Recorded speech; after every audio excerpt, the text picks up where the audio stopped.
Hello, and welcome to ISO Buckets. I'm your host, Nate Friesen. Thanks for downloading and listening to the show.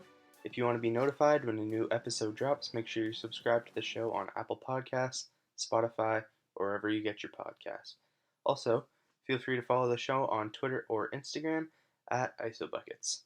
So, over the past few weeks, I've been talking about the 2020 free agent class, and so far we've gone through the top 15 point guards, shooting guards, and small forwards. But today I kind of wanted to put that on hold for a week and do a bit of a news recap from the last couple weeks around the NBA. So I'll finish off the free agent power forwards and centers next week and the week after. But for this week, let's take a look at some recent news. So first off, the NBA announced this week that they may be allowing teams to reopen facilities. Um, However, many teams were reluctant to reopen. Um, some states have already allowed things like this to be reopening, like non-essential services and stuff like that.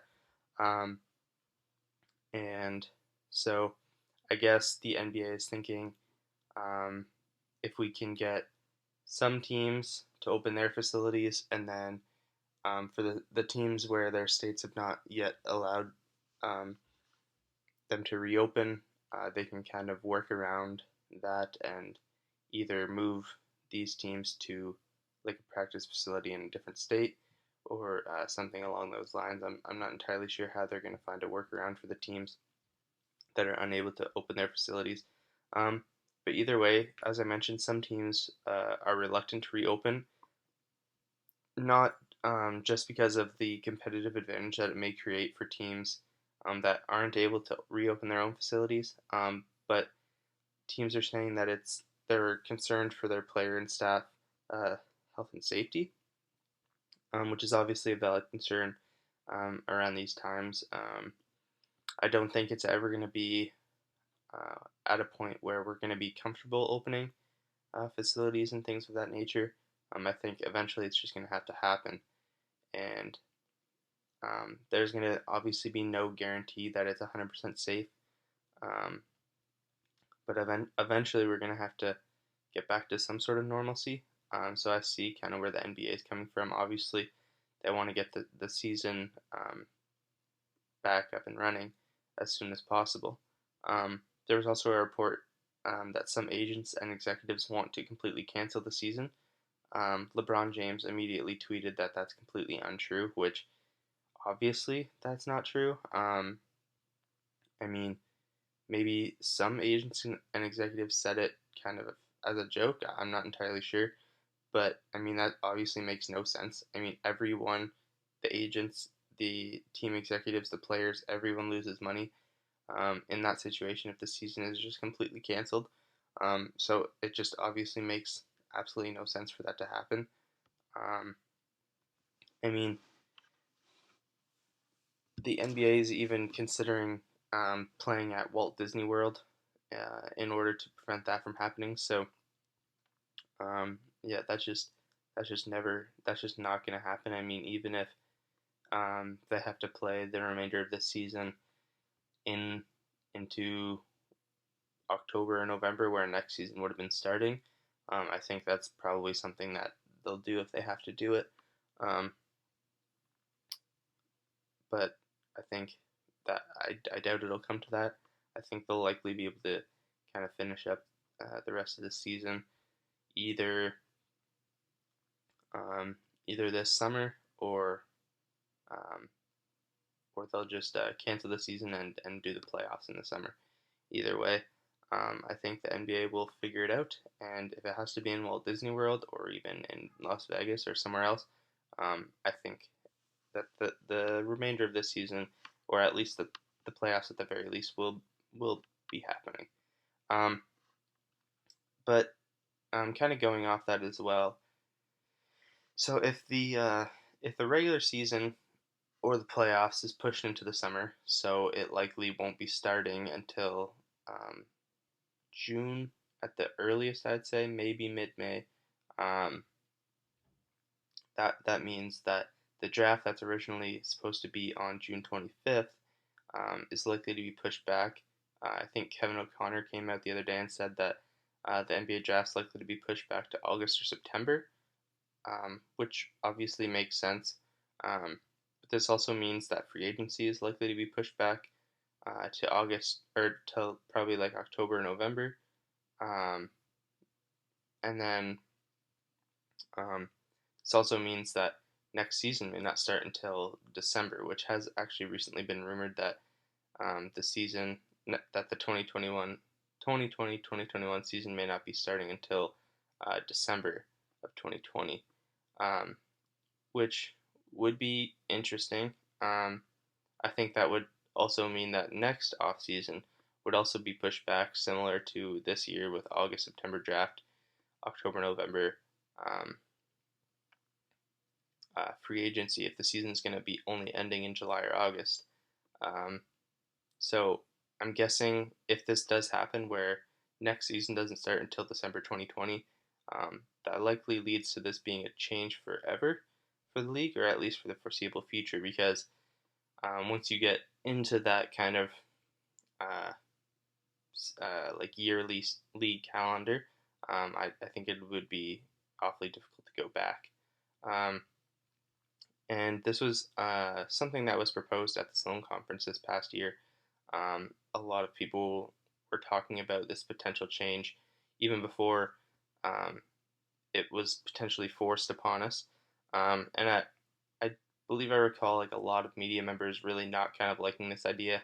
I think one of the concerns was that um, people won't be watching the NBA as much in the summer because people go on vacation in the summer. I'm not entirely sure how valid that argument is. Um, but either way, whether you like it or not, this may be the future of the NBA season.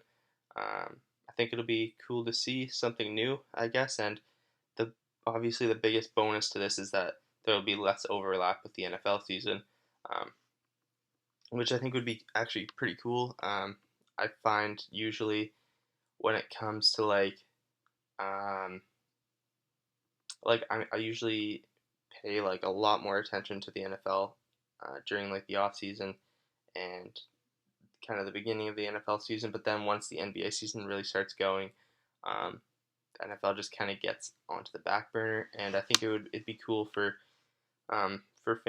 all sports fans to kind of be able to pay attention to both NFL and NBA on a more like focused um, kind of basis, I guess.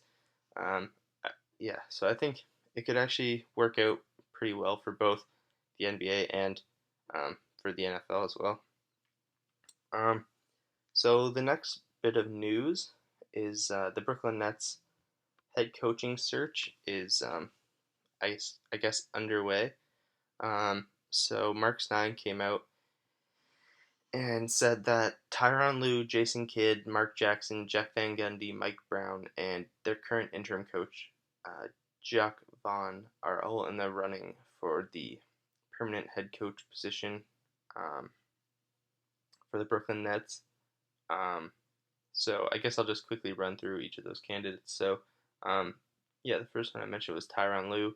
Um, Personally, not the biggest fan of Lue.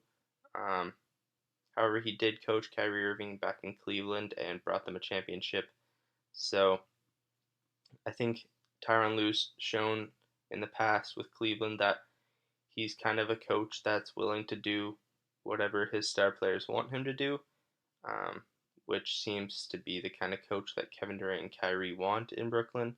So, um, yeah, I mean, I think there's a strong possibility that Lue may be the front runner for that job at the moment. Um, Next guy is Jason Kidd. So, I mean, I don't really know why Jason Kidd's even in the running for this. He coached the Nets just a few years ago, and it obviously didn't end well. Um, there's new ownership there and such now, but even still, yeah, I don't know. I just don't really see that happening. Jeff Van Gundy, he always kind of comes up in these head coaching search rumors, but I don't think he's going to coach in the NBA again. I just don't see that happening. Mike Brown, I don't think Mike Brown's ever proven to be a good head coach, either in Cleveland or in LA. I just don't think he was a good head coach. I think he's better as a lead assistant, like he was this past year in Golden State. So I think he's just better off to stay in that role. And then Jacques Vaughn, I mean, his I believe the only time he's been a head coach was back in Orlando. Um, Obviously didn't go well, but I mean that was with Orlando, so you can't exactly blame him for their record. Um, so I think Jacques Vaughn should get at least a fair shot at it. But I think honestly, in the end, I think the Nets should have just kept Kenny Atkinson. I think he's by far the best coach of all these guys that they're talking about right now. Um, but obviously they can't go back now, and that's not what Kyrie Irving and Kevin Durant want clearly. So I think it's either going to come down to Tyronn Lue or Jacques Vaughn. And I mean, if I had to bet on it, I would guess that Tyronn Lue's going to get the gig, um, which I guess is fine. I mean, it's tough to know if Tyronn Lue is actually a good coach or if he's kind of a just kind of does whatever the star players want. Um, Either way, I mean, it brought Cleveland their first championship in I believe it was over 50 years. So um, if he can do the same thing in Brooklyn, um, obviously he would be proving to be doing the right thing if he's able to bring two different franchises a championship. Um, I think that he would likely get a little bit more credit if he's able to do that for sure. So the next bit of news we have here is the NBA G League. So multiple high school stars have now committed to the G League as opposed to going to college. Um, Jalen Green kind of spearheaded this movement. He was quickly followed by Isaiah Todd, and not long after that, Dacian Nix decommitted from UCLA and committed to sign a contract with the G League. All three of these guys are expected to make between $300,000 to $500,000 in their one season in the G League, and I believe they're all expected to be lottery picks at the very least next season or in next year's draft. Jalen Green has been rumored to be the type of prospect that would go first overall this year if he was able to be drafted this year. So obviously he's an incredibly talented prospect. Um, Honestly, I think that this change of top high school recruits heading straight to the G League as opposed to going to college is a good change for the NBA. I'm not sure if it's a good change in terms of us if people want to see the age limit in the NBA just completely go away. Um, because I think if the NBA is getting players to go into the G League for a year, I think they would probably rather that than having guys go straight to the NBA. Um, so I think if you're a fan of, say, the MLB or the NHL, they have like kind of like a farm system. I think that is potentially something the NBA could be building with this with the G League. If they're able to get a lot of high school prospects to commit to the G League, they could certainly um, start to build um, like that kind of farm system to where um, either guys who are drafted in the late rounds, like say the second round by teams, if say they're not ready and they need to develop, and you can just put them down to the G League and they can kind of learn from NBA type coaches down there, or you can you can have guys who are not ready for the NBA yet because they're simply not old enough play a year or even 2 years if they prove still not ready after their first year um, into the G League as well. So I think that this is definitely going to be a good way to develop young talent. I think it'll be pretty interesting. It'll definitely bring more viewers to the G League at the very least. I know I'm going to be tuning in next year to watch all three of those guys for sure. Um, so I think something potentially the NBA should be striving for would just be to kind of get like maybe two of these high school prospects per team, at least to start, and then surrounding them with veteran G League players, um, borderline NBA players. I think that's probably the best way to see how these guys will fare in the NBA. Just, I mean, the G League is obviously a lot closer to being NBA talent than college is. I mean, um, many of the players that these guys are playing against in college aren't even good enough to play in the G League. So, um, yeah, I think if you want to sort of have the best predictor of how these guys are going to end up in the NBA, I think the G League is probably going to be a better path than college. And lastly, I think that this is actually going to be a good thing for the NCAA. Mostly because we'll be getting more guys staying in college for 3 or 4 years, which I think is what a lot of diehard college basketball fans really want to see. I think there's just something about kind of getting to know a guy over 3 or 4 years as opposed to guys just coming in for 1 year, doing the best they can, not likely winning a championship because it seems to be the teams that win championships are the teams that have guys that have been there for 3, 4 years, like we've seen Villanova the last few years, North Carolina even a few years before that, and yeah, teams like that, like they always have, um, or Virginia last year even, like they all have guys who have been there 3, 4 years, and they all kind of learn how to win in their system, and their coach gets to know them and gets to kind of recruit guys that fit in well, like we saw with Virginia last year. I mean, DeAndre Hunter was um, only did 2 years at Virginia, but they were able to kind of recruit a guy who fit well with their other guys like Kyle Guy and Ty Jerome, um, and so I think that this will be a good thing for both the NBA and the NCAA. Um, so yeah, I think it should be pretty cool. Um, so the next bit of news is from the Chicago Bulls as they hired Arturas Karnisovas. I hope I'm saying that right. But either way, they hired him as their executive vice president of basketball operations, and they also hired Mark Eversley as their general manager. Um, so, I mean, this is obviously a good thing. Um, as Barney Stinson from How I Met Your Mother always said, new is always better. And in this case, that's absolutely true. I mean, you likely can't get any worse than Gar Forman and John Paxson, the good old duo of Gar Pax. I mean, there's been fire Gar Pax chants in Chicago for what feels like nearly a decade at this point. And so I think Arturas Karnisovas and Mark Eversley, um, there's not, I mean, there's going to be a high bar in Chicago because it's Chicago. But I also don't think it's going to be a high bar considering um, the past regime. I just don't think they're going to have to do much to prove that they're better than those two guys.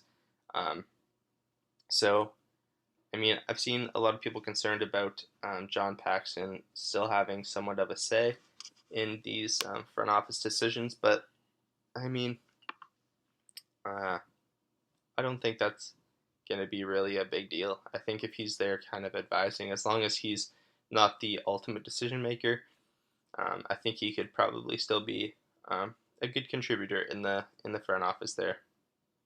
And obviously the next step for the Bulls is to fire Jim Boylan. I mean, why they ever hired him in the first place is confusing. So I mean, I think there's certainly going to be a lot of good coaches out there that the Bulls could hire. I think if I'm the Bulls right now, I would fire Jim Boylan as soon as possible and hire Kenny Atkinson before he signs anywhere else. I mean, we saw what Kenny Atkinson was able to do with the young Nets team. I mean, he got them to the playoffs with D'Angelo Russell and Spencer Dinwiddie as their best two players. Um, so I think if he can come into Chicago and kind of develop these young guys, I think he could easily make the Bulls a playoff team as soon as next season. Um, And even if Kenny Atkinson isn't the guy that's gonna coach your team to a championship, I think if he can come in and kind of be like Mark Jackson was for the Golden State Warriors, just kind of bring them to kind of the brink of championship contention, and then you can let him go and bring in a guy, your version of Steve Kerr, that can kind of push the team over the top. It's obviously easier said than done, but I think getting Kenny Atkinson in there to have any sort of success to begin with is important. I mean, I think he's proven to be a good culture setter, and obviously he's capable of developing young talent. I mean, he had D'Angelo Russell playing at an all-star level. That may be D'Angelo Russell's only all-star season of his career. I mean, not likely, but it could be. And so I think Zach LaVine is a similar player to where, I mean, he was a borderline all-star this year. I think if Kenny Atkinson came in and really empowered Zach LaVine, I think he could potentially be kind of their all-star candidate next year again. And Kenny Atkinson could have them playing um, at a much higher level and could very likely make the playoffs. Um, so the last thing I kind of wanted to touch on was the NBA horse competition that took place a couple weeks ago. So I know there was a lot of mixed reviews on this horse competition. Many thought it was boring and kind of cheesy. Others thought it was fun and just kind of uh, interesting. So personally, I think it was fun. Um, I also think it was way too long.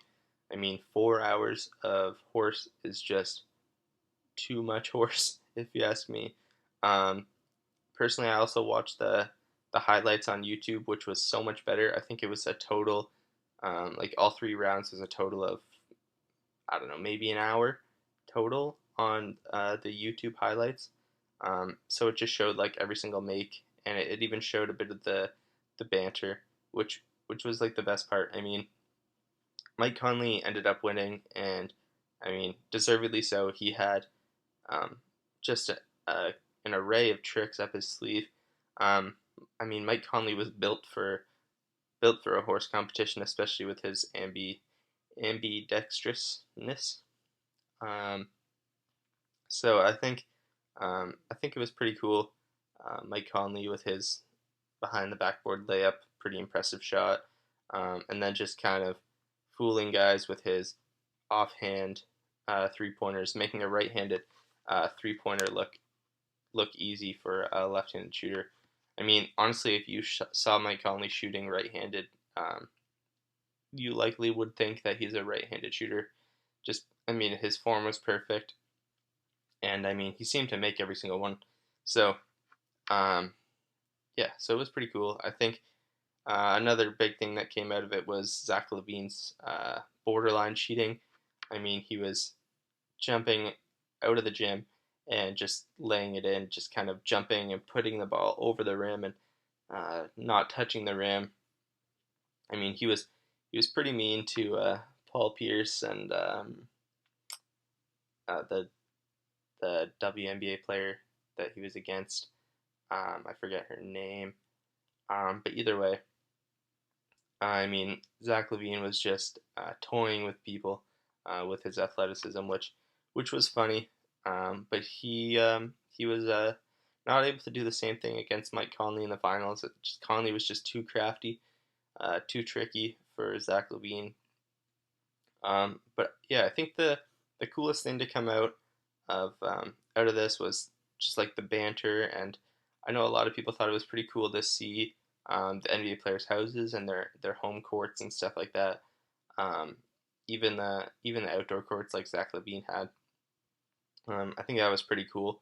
So I think if ESPN could do some more kind of things like this, probably not horse again, um, but maybe like um, I don't know, maybe I mean, could a dunk competition be out of um, the realm of possibility?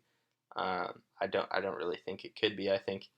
Um, I think a dunk competition could definitely be in the running for something like this. Um, But yeah, so that's kind of all the news that I have from over the last couple of weeks.